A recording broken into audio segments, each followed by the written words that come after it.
ॐ श्री परमात्मने नमः। अथैकादशोऽध्यायः। विश्वरूपदर्शनयोगः। अर्जुन उवाच मदनुग्रहाय परमं गुह्यमध्यात्मसंज्ञितं यत्त्वयोक्तं वचस्तेन मोहोऽयं विगतो मम। भवाप्ययौ हि भूतानां श्रुतौ विस्तरशो मया त्वत्तः कमलपत्राक्ष माहात्म्यमपि चाव्ययम् एवमेतत् यथा तत्त्वम् आत्मानं परमेश्वर द्रष्टुमिच्छामि ते रूपम् ऐश्वरं पुरुषोत्तम। मन्यसे यदि तच्चक्यं मया द्रष्टुमिति प्रभो योगेश्वर ततो मे त्वं दर्शयात्मानमव्ययम्। श्रीभगवानुवाच पश्य मे पार्थरूपाणि शतशोत्तसहस्रशः नानाविधानि दिव्यानि नानावर्णाकृतीनि च पश्यादित्यान् वसून् रुद्रान् अश्विनौ मरुतस्तथा बहून्यदृष्टपूर्वाणि पश्याश्चर्याणि भारत इहैकस्तं जगत्कृत्स्नं पश्याद्य सचराचरं मम देहे गुडाकेश यच्चान्यद्द्रष्टुमिच्छसि न तु मां शक्यसे द्रष्टुम् अनेनैव स्वचक्षुषा दिव्यं ददामि ते चक्षुः पश्य मे योगमैश्वरम्। सञ्जय उवाच एवमुक्त्वा ततो राजन् महायोगेश्वरो हरिः दर्शयामास पार्थाय परमं रूपमैश्वरम् अनेकवक्त्रनयनम् अनेकाद्भुतदर्शनम् अनेकदिव्याभरणम् दिव्यानेकोद्यतायुधम् दिव्यमाल्याम्बरधरम् दिव्यगन्धानुलेपनम् सर्वाश्चर्यमयं देवम् अनन्तं विश्वतोमुखम् दिवि सूर्यसहस्रस्य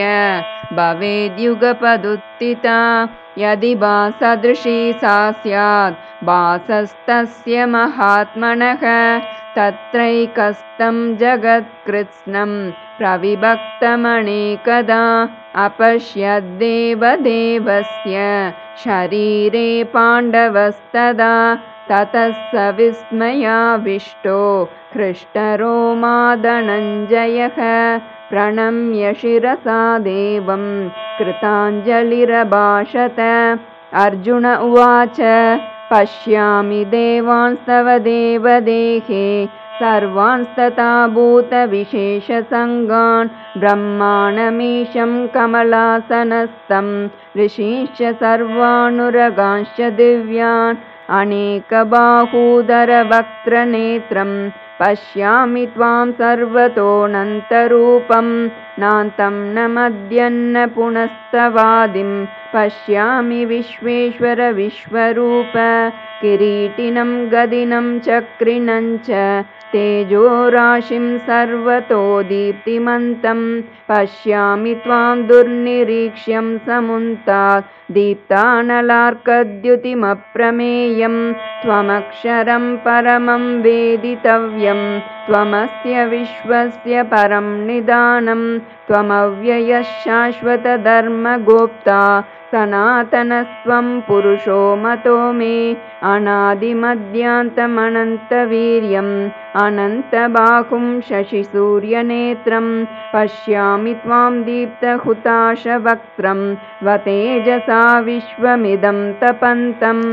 द्यावा पृथिव्योरिदमन्तरं हि व्याप्तं त्वयैकेन दिशश्च सर्वाः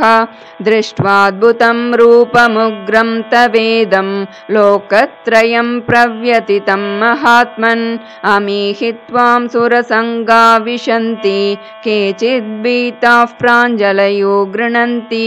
स्वस्तीत्युक्त्वा महर्षिसिद्धसङ्गाः स्तुवन्ति त्वां स्तुतिभिः पुष्कलाभिः रुद्रादित्या वसवो ये च साध्या विश्वेश्विनौ मरुतश्चोष्मपाश्च गन्धर्वयक्षासुरसिद्धसङ्गा वीक्षन्ते त्वां विस्मिताश्चैव सर्वे रूपं महत्ते बहुवक्त्रनेत्रं महाबाहो बहुबाहूरुपादं बहूदरं बहुदंष्ट्राकरालं दृष्ट्वा लोकाः प्रव्यथितास्तथाहम् नभस्पृशं दीप्तमनेकवर्णं व्यात्ताननं दीप्तविशालनेत्रं दृष्ट्वा हि त्वां प्रव्यथितान्तरात्मा धृतिन्न विन्दामि शमं च विष्णो दंष्ट्राकरालानि च ते मुखानि दृष्ट्वैव कालानलसन्निभानि दिशो न जाने न लभे च शर्म प्रसीद देवेश जगन्निवास अमी च त्वां धृतराष्ट्रस्य पुत्राः सर्वे सहैवावनिपालसङ्गैः भीष्मो द्रोणः सूतपुत्रस्तथासौ सहास्मदीयैरपि योधमुख्यैः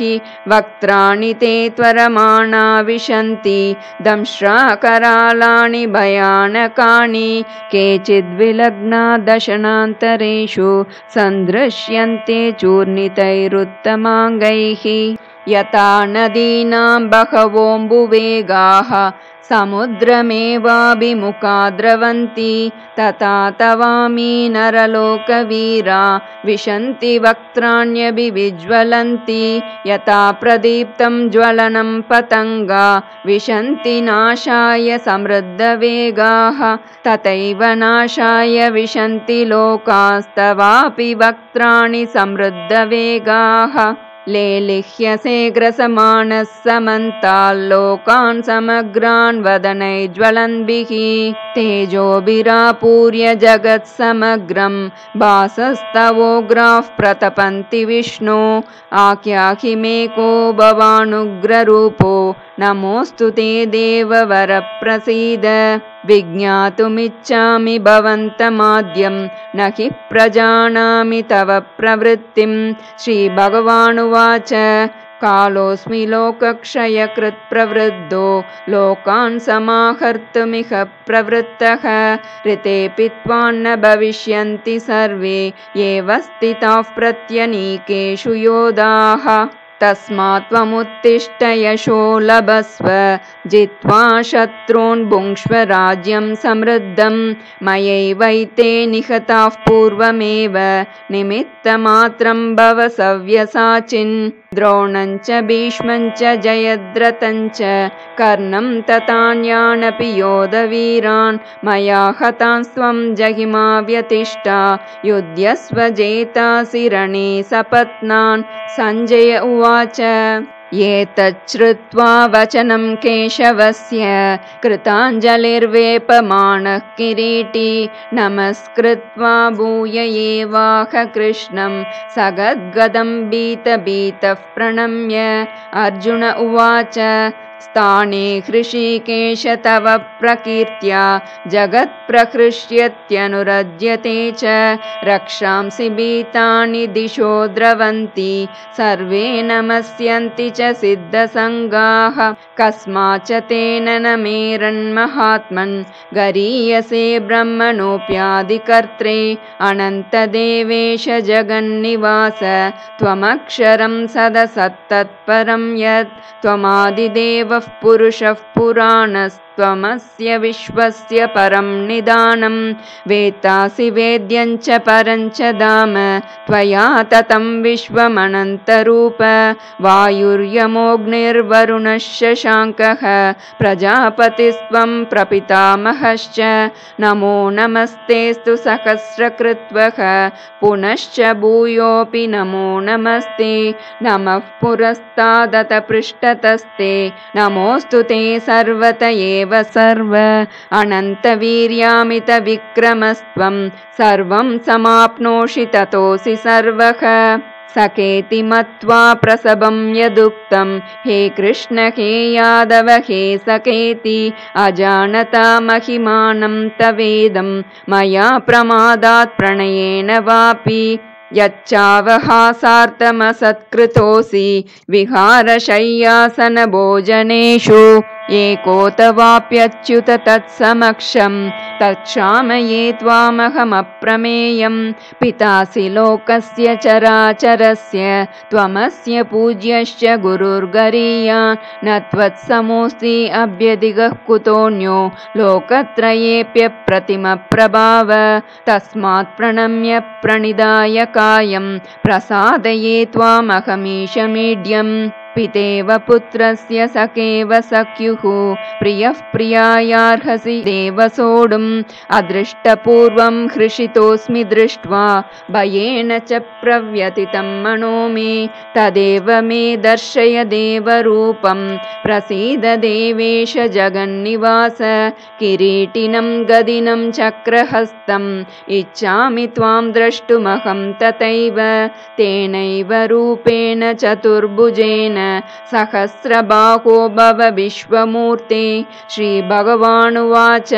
मया प्रसन्नेन तवार्जुनेदं रूपं परं दर्शितमात्मयोगात् तेजोमयं विश्वमनन्तमाद्यं यन्मे त्वदन्येन न दृष्टपूर्वं न वेदयज्ञाध्ययनैर्न दानैर्न च क्रियाभिर्न तपोभिरुग्रैः एवं रूपः शक्य अहं नृलोके द्रष्टुं त्वदन्येन कुरु प्रवीर मा ते व्यथा मा च विमूढभावो दृष्ट्वा रूपं घोरमीदृङ्ममेदं व्यपेतभिः प्रीतमनाः पुनस्त्वं तदेव मे रूपमिदं प्रपश्य संजय उवाच इत्यर्जुनं वासुदेवस्ततोक्त्वा स्वकं रूपं दर्शयामास भूयः आश्वासयामास च भीतमेनं भूत्वा पुनः सौम्य वपुर्महात्मा अर्जुन उवाच दृष्ट्वेदं मानुषं रूपं तव सौम्यं जनार्दन इदानीमस्मि संवृत्तः सचेतः प्रकृतिं गतः श्रीभगवानुवाच सुदुर्दर्शमिदं रूपं दृष्टवानसि यन्मम देवा अप्यस्य रूपस्य नित्यं दर्शनकाङ्क्षिणः नाहं वेदैर्न तपसा न दानेन न चेज्यया शक्य एवं विदो द्रष्टुं दृष्टवानसि मां यथा भक्त्या त्वनन्यया शक्य अहमेवं विदोऽर्जुन ज्ञातुं द्रष्टुं च तत्त्वेन प्रवेष्टुं च परन्तप मत्कर्म कृन्मत्परमो मद्भक्तः सङ्गवर्जितः निर्वैरः सर्वभूतेषु यः स मामेति पाण्डव। ओम तत्सदिति श्रीमद्भगवद्गीतासु उपनिषत्सु ब्रह्मविद्यायां योगशास्त्रे श्रीकृष्णार्जुनसंवादे विश्वरूपदर्शनयोगो नाम 11 अध्यायः।